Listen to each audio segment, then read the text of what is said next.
Assalamualaikum warahmatullahi wabarakatuh.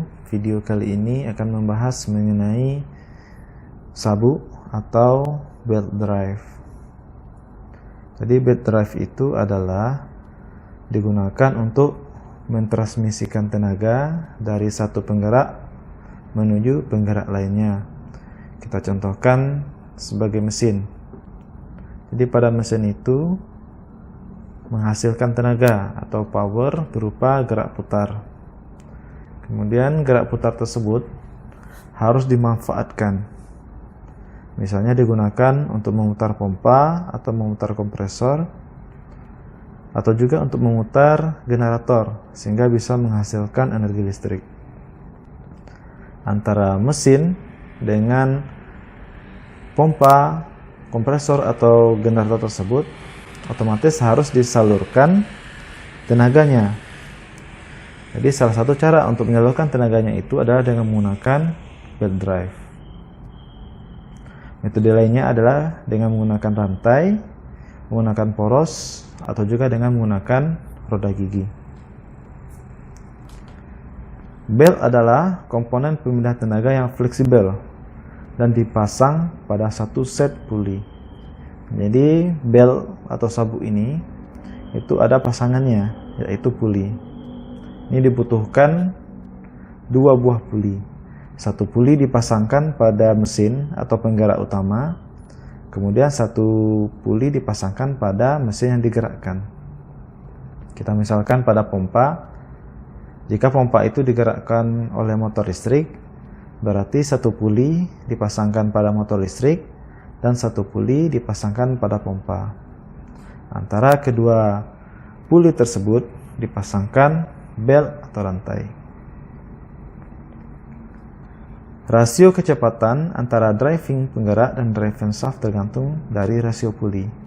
Jadi kalau kita menginginkan putarannya lebih tinggi, maka rasio besar atau rasio ukuran puli antara penggerak dan yang digerakkan harus dibedakan. Jadi kalau kita menginginkan putarannya lebih tinggi, berarti diameter puli pada mesin harus lebih besar dibandingkan diameter puli pada pompa atau kompresor. Sementara kalau kita menginginkan torsi, berarti diameter puli pada mesin harus lebih kecil dibandingkan diameter puli pada pompa atau kompresor. Belt bisa mentransmisikan tenaga atau power antara poros dengan jarak yang cukup jauh sehingga memberi keleluasan bagi desainer dalam merancang layout mesin. Jadi kelebihan utama dari belt drive dan chain drive adalah bisa mentransmisikan tenaga dengan jarak yang cukup jauh. Misalnya jaraknya adalah 2 meter, 3 meter, itu bisa dilakukan dengan mudah ketika menggunakan belt. Kita bayangkan jika mentransmisikan power tersebut menggunakan roda gigi, itu akan sangat membutuhkan roda gigi yang ukurannya besar atau jumlahnya banyak. Sementara kalau kita menggunakan belt drive, hal itu bisa dilakukan dengan mudah. Sehingga kita merancang mesin menggunakan belt drive ini, kita lebih leluasa dalam melakukan perancangan. Jika dibandingkan dengan roda gigi atau gear, belt relatif lebih murah. Jadi cost atau biaya untuk membuat roda gigi itu lebih mahal dibandingkan belt. Karena belt ini kebanyakan terbuat dari campuran karet. Sehingga dari segi biaya itu lebih murah. Sementara untuk roda gigi biasanya terbuat dari steel atau baja. Dan harus memiliki kekuatan yang cukup dan juga harus anti korosi. Nah, sehingga dari segi cost atau biaya belt relatif lebih murah. Belt drive digunakan jika kecepatan putar berkisar antara 10 hingga 60 meter per second. Jadi ada limitation atau keterbatasan ketika menggunakan belt ini. Jadi kalau untuk segi kecepatan putar itu idealnya menggunakan gear atau roda gigi. Pelindung atau guard harus disediakan bagi belt untuk mencegah kerusakan serta mencegah terjadinya kecelakaan. Jadi ketika kita memilih menggunakan belt drive ini, itu harus dipasangkan pelindung atau guardnya. Fungsinya adalah mencegah partikel-partikel seperti debu, kotoran-kotoran, ataupun bahan-bahan kimia seperti pelumas, oli, dan lain semacamnya masuk ke dalam belt atau bersentuhan dengan belt dan puli sehingga menyebabkan kerusakan pada belt. Risiko minimumnya ketika belt itu bersentuhan dengan pelumas adalah terjadinya slip. Sehingga proses penyaluran tenaga tidak akan optimal. Kemudian juga guard itu berfungsi untuk mencegah terjadinya kecelakaan. Jadi ketika tidak ditutup, rupanya operator yang bekerja yang di dekat mesin yang menggunakan belt itu bisa jadi pakaiannya atau rambutnya bisa tertarik, sehingga bisa menyebabkan kecelakaan. Jadi untuk belt drive itu harus menggunakan pelindung atau guard. Kelebihan belt drive, mudah dalam memasang. Jadi cukup dipasangkan puli pada mesin, dipasangkan puli pada pompa, pada kompresor atau pada generator, kemudian dipasangkan belt. Dan belt drive ini sudah banyak tersedia di pasaran.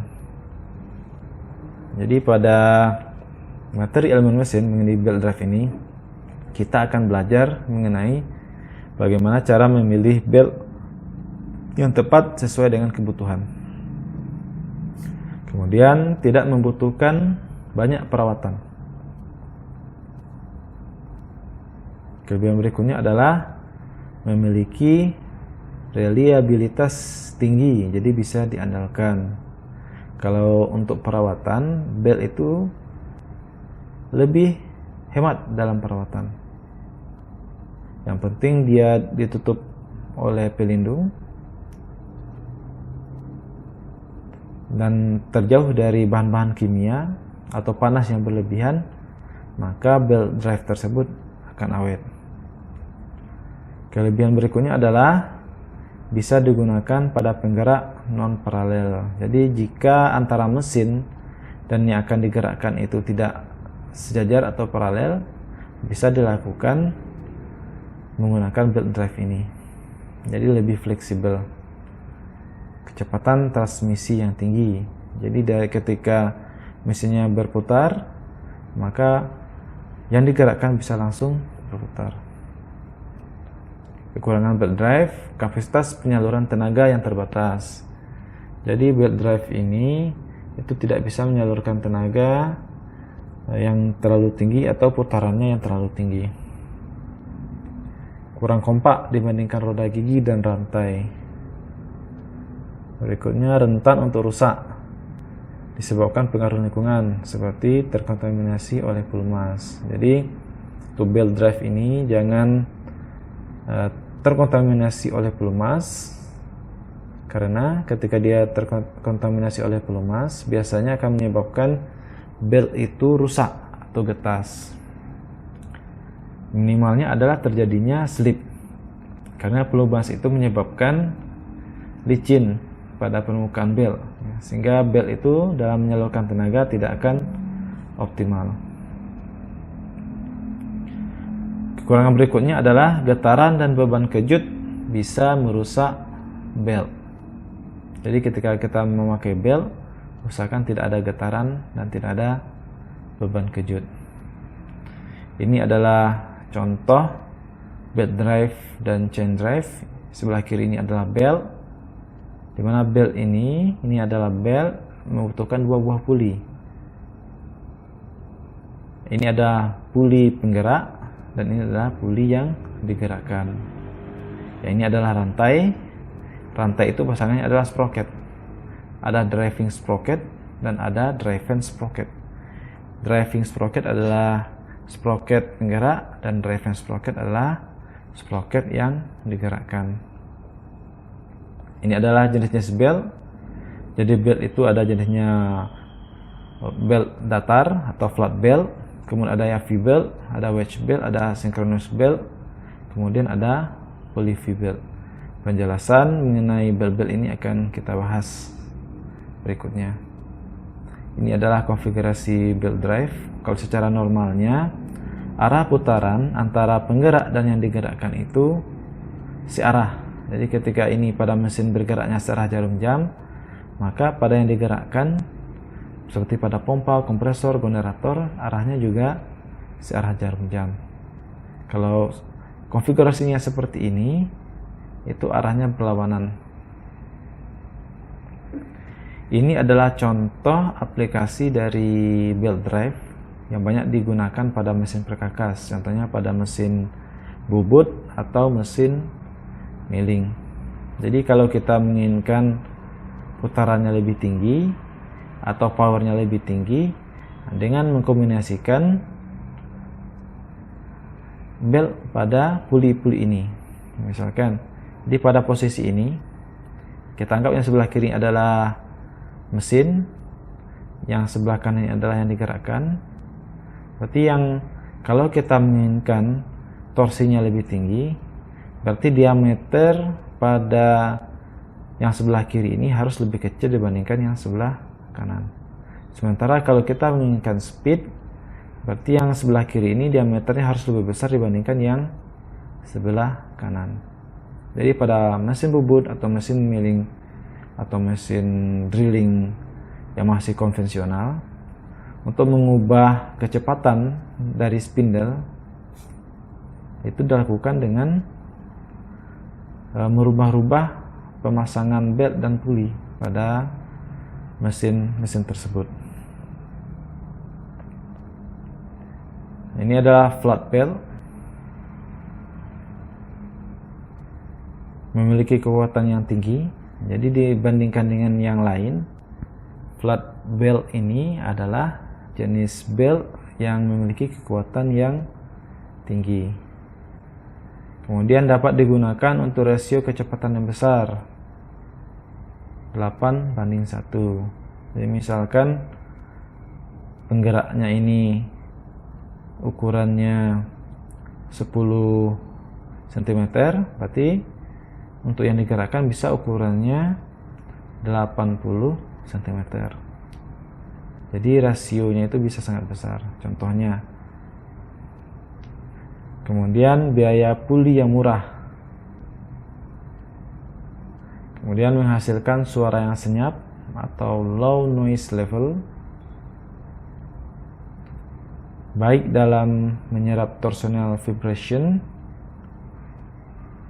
terbuat dari banyak lapisan, di mana setiap lapisan memiliki fungsi khusus. Jadi flat belt ini ada lapisan-lapisan tergantung dari kebutuhan.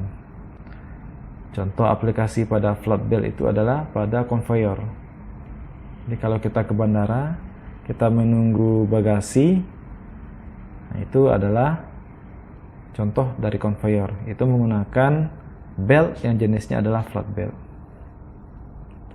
Nah, ini contoh penggunaannya. Manufacturing tool, sawmill, kemudian tekstil, mesin tekstil, food processing mesin pengolah makanan, multiple spindle drive, pompa, dan kompresor. Ini adalah contoh penggunaan dari flat belt. Kemudian V-belt dan wedge belt. Jadi V-belt dan wedge belt ini paling banyak digunakan pada industri dan dunia otomotif. Contohnya pada sepeda motor matic yang banyak berada di pasaran, itu menggunakan belt yang jenisnya adalah V-belt. Pada mobil juga sekarang ada sistem pemindahan tenaga yang namanya CVT, Continuous Variable Transmission, juga menggunakan V-belt dan wedge belt untuk menyalurkan tenaga. Ini, pada otomotif, V-belt digunakan untuk menghubungkan poros engkol, crankshaft dengan berbagai komponen seperti alternator, pompa air, dan cooling fan.